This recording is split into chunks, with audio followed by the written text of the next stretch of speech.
आजची उदखोल मराठी चॅनलमध्ये मी रुपाली मॅम तुमचं सर्वांचं स्वागत करते। आज आपण बघणार आहोत मराठी व्याकरण, भाषा व वर्णविचार यावर नेहमी क्वेश्चन विचारला जातो आणि बहुतेक जण इथे कन्फ्यूज असतात। व्यवस्थित ते मी तुम्हाला सांगणार आहे कशा प्रकारे लक्षात ठेवायचं, व्यवस्थित ते समजून घ्या। यावरचा क्वेश्चन कोणीही मिस करायचं नाही, कारण यावर नेहमी क्वेश्चन विचारला असतो। तुम्ही प्रिव्हियस याचे क्वेश्चन पेपर बघितले असेल तर भाषा व वर्णविचार यावर डायरेक्टली क्वेश्चन विचारले गेलेले। कधी कधी तुम्हाला इथे डेफिनेशन ही क्वेश्चन विचारले जाते, त्यामुळे थेरी व्यवस्थित समजून घ्या। आता बघा, भाषा असा एक क्वेश्चन विचारला गेला, भाषा म्हणजे काय? भाषा म्हणजे काय? आता आपण बोलतोय, मला तुमच्याशी बोलायचंय, त्यासाठी मी काय करते, मला तुम्हाला काहीतरी सांगायचंय, म्हणजे माझे विचार मी तुम्हाला व्यक्त करते, म्हणजे विचार व्यक्त करण्याचे साधन म्हणजे भाषा। ठीक आहे, आता मला तुम्हाला काहीतरी सांगायचंय, माझे विचार मी तुम्हाला सांगायचे, ठीक आहे, मग याच्यासाठी मी काय करते, एक साधन वापरते, कोणतं? तर भाषा। विचार व्यक्त करण्याचे साधन म्हणजे भाषा। आता ह्या भाषेचा उगम कुठून झाला? तर भाषेचा उगम झाला संस्कृत व प्राकृत, हे दोन्ही पॉईंट खूप महत्त्वाचे आहे, नोट करून घ्या आत्ताच। जर प्रिव्हियस याच्या क्वेश्चन पेपर ॲनालिसिस केला असेल तर या दोन्ही पॉईंटवर क्वेश्चन विचारले गेले। ठीक आहे, आता भाषेचे दोन टाईप आहे, कोणते? स्वाभाविक भाषा, म्हणजे त्याला नैसर्गिक भाषाही म्हणतो। आता आपण जी बोलतो ती काय? नैसर्गिक स्वाभाविक भाषा आहे। ठीक आहे, आता प्राणी, आता तुम्ही मला प्राणी काय भाऊ, आपण काय तो प्राण्यांमध्ये तो पक्षी, आता बघा त्यांचा आवाज, हावभाव वगैरे ह्या काय झाल्या? नैसर्गिक भाषा झाल्या। आपलं बोलणं वगैरे, हावभाव करणं ही नैसर्गिक भाषा, त्यालाच काय म्हणतात? स्वाभाविक भाषा म्हणतात। कृत्रिम सांकेतिक भाषा म्हणजे काय? आता कृत्रिम दोन्हींच्या सांकेतिक खुणांनी, म्हणजेच लेखनाद्वारे, आता मी इथे लिहिते, ठीक आहे, आता हे मी लिहिलेलं आहे, हे काय झालं? कृत्रिम भाषा झाली, सांकेतिक भाषा झाली। होणारी भाषा म्हणजे कृत्रिम भाषा, लेखनाद्वारे व्यक्त। आता आपण बोलून व्यक्त करतो, तर तुम्ही म्हणाल चिमण्या, प्राणी वगैरे, पक्षी, हे आता त्यांची ते भाषा त्यांना समजते। ठीक आहे, आपल्याला नाही समजत पण त्यांना त्यांची भाषा समजते, त्यांना काय बोलायचं हे त्यांना समजतं, हावभावावरून समजतं। हे काय झाले? आपल्याला समजणाऱ्या भाषा, ज्या भाषा आपल्याला बघा काही कालांतराने आपल्याला ते विसरून जाऊ आपण, म्हणून आपण काय करतो, त्या लिहून ठेवतो, त्या काय लेखनाद्वारे व्यक्त करणारी भाषा असते कृत्रिम भाषा। ठीक आहे, आता भाषेचे स्वरूप बघा, मातृभाषा, आता मातृभाषा आपल्या घरात बोलल्या जाणाऱ्या भाषेला काय म्हणतात? मातृभाषा म्हणतात। आता प्रत्येकाच्या घरात वेगवेगळी भाषा बोलली जाते, ठीक आहे, ती काय होती? त्यांची मातृभाषा असते। ठीक आहे, बोलीभाषा, बोलीभाषा दैनंदिन जीवनात फक्त बोलण्यासाठी किंवा संवादासाठी जी भाषा वापरली जाते त्यास बोलीभाषा म्हणतात। आता बघा, तुम्हाला हिंदी येते, मला मराठी येते, तर मला तुमच्याशी बोलायचं, त्यासाठी मला हिंदी आलं पाहिजे किंवा तुम्हाला मराठी आलं पाहिजे माझ्याशी। जर तुम्हाला संवाद साधायचा असेल तर मग आपण काय करतो, तुम्हाला तुमच्याशी बोलायचं, तुमच्यापुरतं मी हिंदी बोलेल, दुसरं कोणी असेल त्यांच्याशी मराठी बोलेल, म्हणजे काही दैनंदिन जीवनात फक्त बोलण्यासाठी किंवा संवादासाठी मला तुमच्याशी संवाद साधायचा होता, म्हणून मी हिंदीमध्ये तुमच्याशी भाषण केलं। ठीक आहे, त्यानंतर प्रमाण भाषा, ज्या भाषेचा उपयोग राजकीय, प्रादेशिक, साहित्यिक तसेच शास्त्रीय दृष्टीने केला जातो त्या भाषा काय असते? प्रमाण भाषा असते। ठीक आहे, त्यानंतर अभिजात भाषा, प्राचीन काळापासून मान्यता प्राप्त असणारी भाषा, आधुनिक काळात टिकून नाही त्या भाषेला अभिजात भाषेचा दर्जा प्राप्त होतो।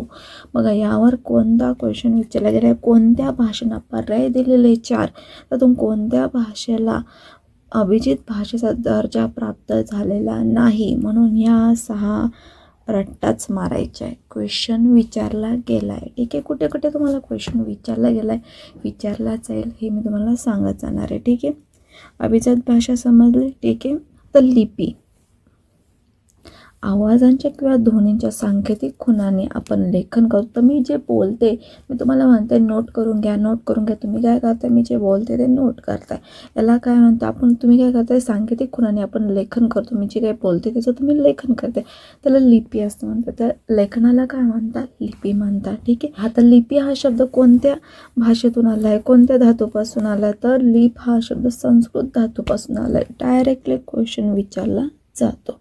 ठीक आहे, त्यानंतर मराठी भाषेची लिपी देवनागरी असून डावीकडे, आता मी कसं लिहिलंय बघा, इकडनं लिहिलंय उजवीकडे, म्हणजे हा इकडे काय आला माझा डावा हात, इकडे आला उजवा हात। ठीक आहे, म्हणजे डावीकडं उजवीकडे लिहिली जाते मराठी भाषेची लिपी। ठीक आहे, आणि कोणती? देवनागरी लिपी। ठीक आहे, त्यानंतर महत्त्वाच्या प्राचीन लिपी, ब्राह्य लिपी, बघा आता सर्वात पहिले बघू आपण ब्राह्य लिपी, भारतातील एक अत्यंत प्राचीन व महत्त्वाची लिपी। आता तुम्हाला विचारला, भारतातील एक अत्यंत प्राचीन व महत्त्वाची लिपी कोणती? सर्वात जुनी ठीक आहे. तर ब्राह्य लिपी भारतातील सर्व लिपींची ही जननी मानली जाते. बघा, भारतातील सर्व लिपींची जननी कोणत्या लिपीला मानले जाते? तर ब्राह्य लिपीला. साक्षात ब्रह्मदेवाने ही लिपी शोधली म्हणून तिचे नाव ब्राह्य लिपी पडले. आता ब्राह्य लिपी का पडले यावर एक क्वेश्चन विचारला जातो. ठीक आहे. प्रत्येक पॉईंट व्यवस्थित समजून घ्या, कुठूनही क्वेश्चन विचारला जातो, त्यामुळे पॉईंट टू पॉईंट तुम्हाला लक्षात ठेवायचं आहे. त्यानंतर खरोष्टी लिपी, या लिपीला गांधारी लिपी असेही म्हणतात. खरोष्टी लिपी, गांधारी लिपी लक्षात ठेवायचं. त्यानंतर देवनागरी लिपी, मराठी भाषेसाठी जी लिपी वापरली जाते त्याला देवनागरी लिपी म्हणतात. तसं पण बघितलं बाळबोध लिपी असेही म्हणतात. तर बाळबोध लिपी आणि देवनागरी लिपी यामध्ये कन्फ्यूज करू नका, दोन्ही एकच आहे. त्याला देवनागरी लिपी किंवा बाळबोध लिपी म्हणतात. ठीक आहे. देवनागरी लिपी बघा, देवनागरी लिपी आर्यांनी भारतात आणली. कोणी भारतात आणली? तर आर्यांनी भारतात आणली. मराठी भाषेशिवाय संस्कृत, गुजराती, हिंदी, बंगाली व पाली या 6 भाषांची लिपी देवनागरी आहे. मराठी व्यतिरिक्त अजून कोणत्या भाषांची लिपी देवनागरी आहे? ऑप्शन दिले जातील. ठीक आहे. अ, ब, क, तिन्ही पर्याय अ बरोबर, क बरोबर, या प्रकारे यापैकी नाही. तर काय लक्षात ठेवणार आहे तुम्ही? संस्कृत, गुजराती, हिंदी, बंगाली, पाली या 6 भाषांची. ठीक आहे. आता मराठी भाषेची तर आहेच. ठीक आहे. त्यानंतर मोडी लिपी, देवनागरी लिपी जलद लिहिता यावी यासाठी यातील अक्षरे मोडून किंवा त्यांना मुरड घालून लिहिण्याची पद्धत पूर्वी प्रचलित होती, तिला मोडी लिपी म्हणतात. ठीक आहे. मोडी लिपी कशाला म्हणतात लक्षात ठेवायचं आहे. इथपर्यंत तुम्हाला लक्षात आलं. ठीक आहे. आता व्याकरण म्हणजे काय हे आपण नेक्स्ट लेक्चरमध्ये घेऊ. आपल्याला काय करायचं आहे व्यवस्थितरित्या.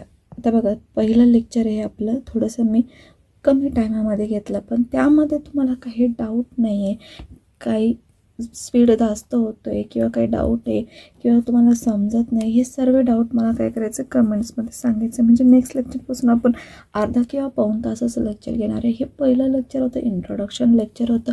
या प्रकारचं शिकवणं तुम्हाला आवडतं आहे का? यामध्ये चेंजेस करायचे हे मला तुम्हाला कमेंट्समध्ये सांगा. स्पीड जास्त होत असेल तर आपण स्पीड कमी करू, कारण आपल्याला इथे कमी टायमामध्ये सर्व सिलेबस कव्हर करायचा आणि त्याचबरोबर आपल्याला प्रिव्हियस इयर क्वेश्चन पेपरही सॉल्व करायचे जास्तीत जास्त, म्हणजे कोणताही पॉईंट तुमचा मिस होणार नाही. या वर्षी वर्दी आपल्याला मिळवूनच राहायची. ठीक.